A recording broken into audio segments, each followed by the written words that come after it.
All right, so get ready, because today we're really going to dig into the world of energy, power plants, electric bills, all that good stuff with First Energy's latest reports. Yeah, we're talking about some pretty big changes, how they're structured, how they're facing challenges, all while, making sure your lights stay on. Exactly, and we've got a lot to cover. We've got their 2023 annual report and their corporate social responsibility report.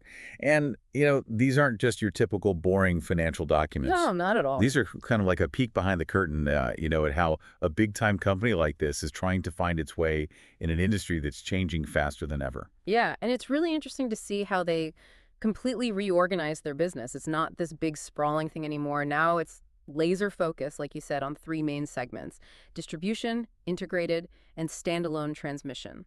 Okay, so for those of us who, don't speak corporate, break that down for me. What does that actually mean for, like, everyday people who just want to flip a switch and have the lights turn on? All right, so think of it like this. Distribution, that's the basic one, right? Getting power to your house, your apartment, whatever. It's the integrated part where it gets interesting. Okay. That's their power plants, the actual making of electricity. And then there's standalone transmission, which is all about managing that massive network of power lines crisscrossing everywhere. So it sounds like they're streamlining, becoming more vertically integrated. Is that kind of the strategy here? Exactly. And you know what that signals to me? A pretty clear move towards a more regulated business model. Which usually means. Investors, they eat that up. They love stability, the promise of long-term growth, that kind of thing. Makes sense. Mm. But here's where I thought things got a little more interesting. They took all their operations in Pennsylvania and basically mashed them together into one single entity. They're calling it FEPA. And the rumor mill's churning, saying they might do the same thing in Ohio. So is this just about efficiency, or is there a bigger power play happening here? That's the million-dollar question, isn't it? I mean, yeah, streamlining is the obvious answer, right? But never underestimate what it means to have that kind of centralized control, especially when you're dealing with regulators. Definitely something to keep an eye on. Speaking of things to keep an eye on, we got to talk about reputation. The report doesn't shy away from it at all. It's almost like they're saying, we know we messed up. I mean, that whole HB6 scandal definitely left a mark. Yeah, it did. And it's pretty clear they're pulling out all the stops to try to rebuild that trust. Oh, absolutely. They address it right in the report. It's all about ethics, compliance, transparency. It's almost like they're saying, we stumbled, but here's how we're getting back up. It's a smart move, especially these days when one wrong step can go viral in, seconds. But here's the thing. They're facing another threat, maybe even a bigger one: cyber attacks. All right. They even call it out in the report as a major risk, even more so now because of how digital everything's becoming. And this is where it gets, a little unnerving for everyone, right? We're so dependent on electricity. But the grid itself, with all its smart meters and automated systems, it's a prime target for hackers. Makes you wonder, how secure is secure enough? It's definitely something to think about. But while we're on the topic of reliance, let's talk about First Energy's obligation to provide what they call default service. What does that even mean? So basically, it means that if another energy supplier, for whatever reason can't provide power, First Energy still has to make sure you have electricity. So they're like the backup generator for the entire region. Exactly. And they can't just say no, it's their obligation, which means they've got to invest a ton in grid modernization to be able to handle that kind of responsibility. All those smart meters, the automated systems, it's all designed to try to stop those problems before they even happen. So they're basically trying to, predict the future of how much energy people are going to use. In a way, yeah. But they're also dealing with the here and now. One of the things they highlighted was, those supply chain issues that have been plaguing everyone. Delays, costs going up, all that. Yeah. It really does make you appreciate it when you flip that switch and the lights actually do come on, right? Absolutely. But speaking of the future, let's talk about their goals for clean energy. They've thrown around this carbon neutrality by 2050 thing, which sounds great on paper, but then they also completely scrapped their 2030 interim goal. What gives? It's kind of a mixed message, right? On the one hand, they're putting money into renewable energy, but on the other, they're still holding on to those coal-fired power plants in West Virginia. Which is it? Are they going green or not? It's more complicated than that, unfortunately. They're kind of caught between a rock and a hard place, with the EPA changing its mind about those emissions regulations every 5 minutes. You remember the Clean Power Plan? Yeah, wasn't that supposed to be a big deal? Exactly. One minute it's in, the next minute it's out. And this constant uncertainty makes it almost impossible for energy companies like First Energy to make any kind of long-term plans. So what are they supposed to do? It's like they're being told to hit a moving target. Tell me about it. But here's where I thought it got really interesting.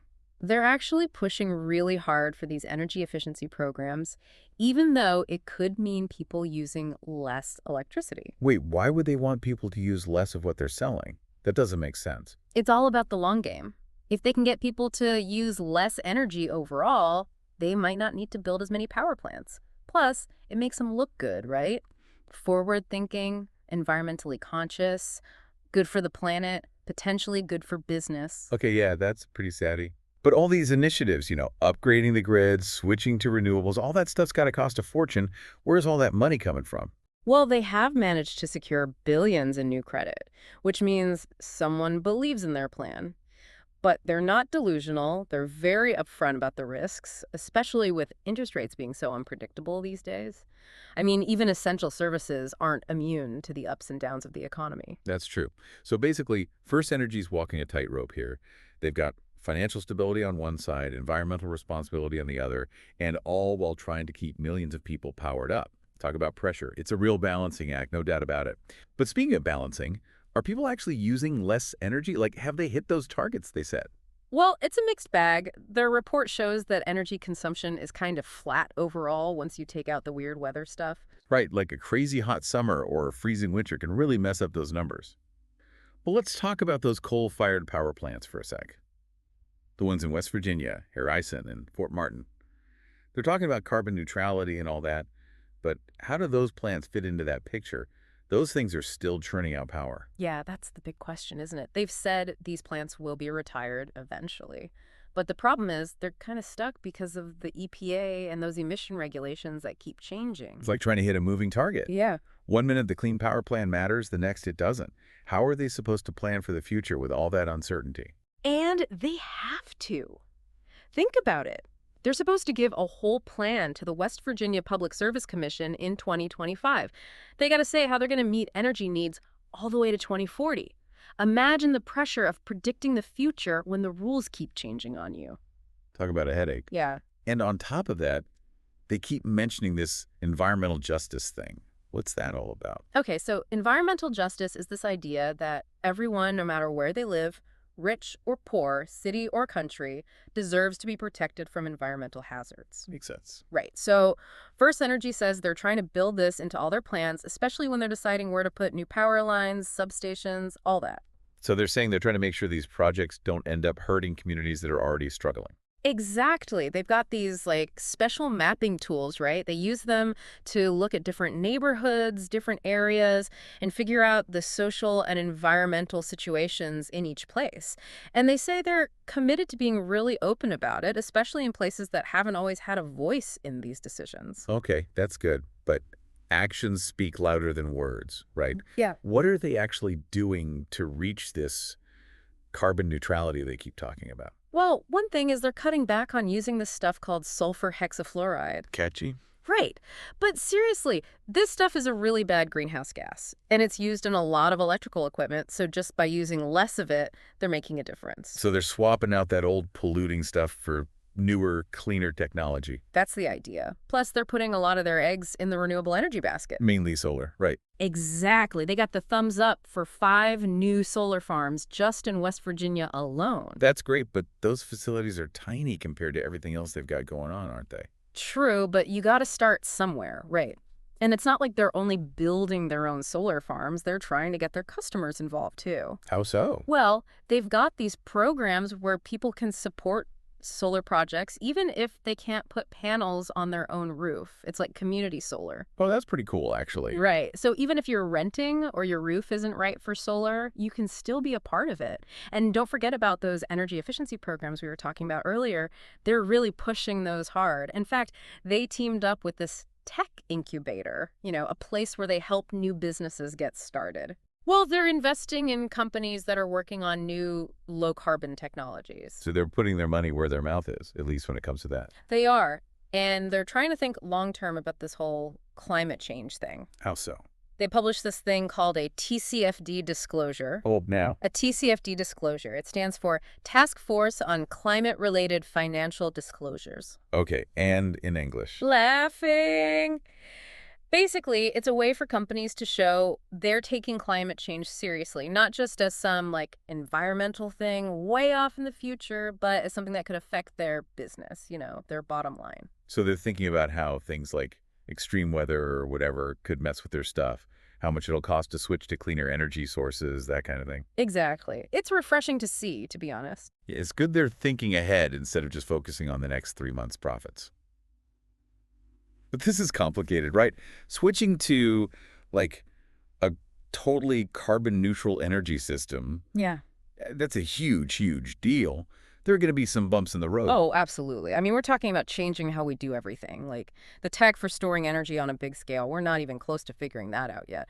Plus, there's the whole political side of things, regulations, all that. It's messy. It's like they say, trying to build the plane while you're flying. But what about their customers? How are they explaining all this stuff to regular people who just want the lights to stay on and their bills to be predictable? They're trying everything they can think of. They've got info on their website. They're using social media to share energy-saving tips, even running ads about electrical safety, that kind of thing. So they're really trying to meet people where they are. Exactly. And they're thinking about their own employees, too. They've got new training programs to get people ready for this transition to cleaner energy.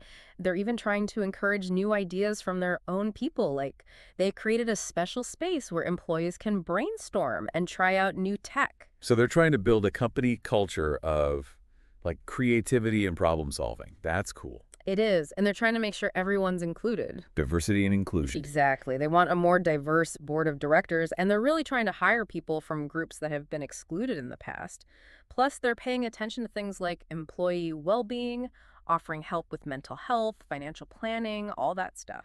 It's nice to hear about a company that actually cares about its employees. But it can't just be about what's happening inside the company, right?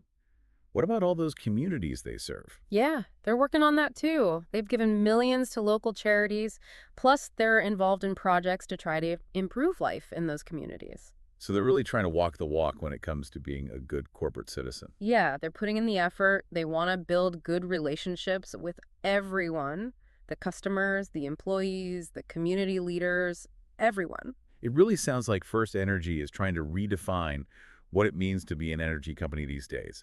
They're not content with just providing electricity. They want to make a real difference. Yeah, they're tackling some big issues, and while there's still a lot of work to do, they're moving in the right direction. It's really kind of inspiring, to see a company like First Energy really trying to walk the walk. But it makes you wonder, how do we make all this work? Like, Good. we need our electricity, right? But we also got to do something about climate change. It's a tough one. Yeah, it's a tough nut to crack, that's for sure. And the more we depend on electricity for everything, our cars, our homes, everything, the harder it gets. What First Energy's doing with modernizing the grid and all that renewable energy stuff, those are good steps, but we're just getting started. It feels like one of those things where everyone's got to be on board, right? It's not just up to the energy companies to fix this. Definitely not. We all got to do our part, whether it's using less energy at home, driving less, even just supporting politicians who want cleaner energy. Every little thing helps. It's good to be reminded that we can actually make a difference. Right. But let's get back to First Energy for a sec. We talked about their commitment to that environmental justice thing before. And, it's great that they're talking about it. But how do these big energy projects, power lines and stuff, how do they actually affect the places where they're built, especially communities that are already struggling? That's really what it comes down to, right? Anyone can say they're going to do the right thing, but actually doing it, that's a whole other story. First Energy says they're using these mapping tools to find potential problems, but they got to go further than that. So it's got to be more than just checking boxes. Right. It's about really listening to the people who live there, working together to find solutions that are good for everybody, not just good for the company's bottom line. It's about trust, right? Making sure that this whole clean energy thing doesn't end up hurting the people it's supposed to help. Exactly. We got to remember that some communities have been dealing with pollution and all sorts of environmental problems for a long time, and we can't just forget about them now. It's a really complicated situation for sure, but it's something we got to deal with. First Energy seems to be trying to do the right thing, but it's up to all of us to hold their feet to the fire, make sure they back up their words with action. Couldn't have said it better myself. Yeah. This deep dive was a good look under the hood, though, right? We saw how a big energy company really works, what their challenges are, what they're aiming for, and how tricky it is for them right now. It's definitely been eye-opening. We dug into their finances, we saw how they operate, and we even got a glimpse into their big plans for the future. But like we've been saying, there's still a lot to figure out. And that's where you, our listeners, come in. Don't stop asking the tough questions. Keep the conversation going about the future of energy. Because at the end of the day, is all of our futures we're talking about. Thanks for joining us for this deep dive into First Energy, and we'll see you next time for another look into something awesome and important.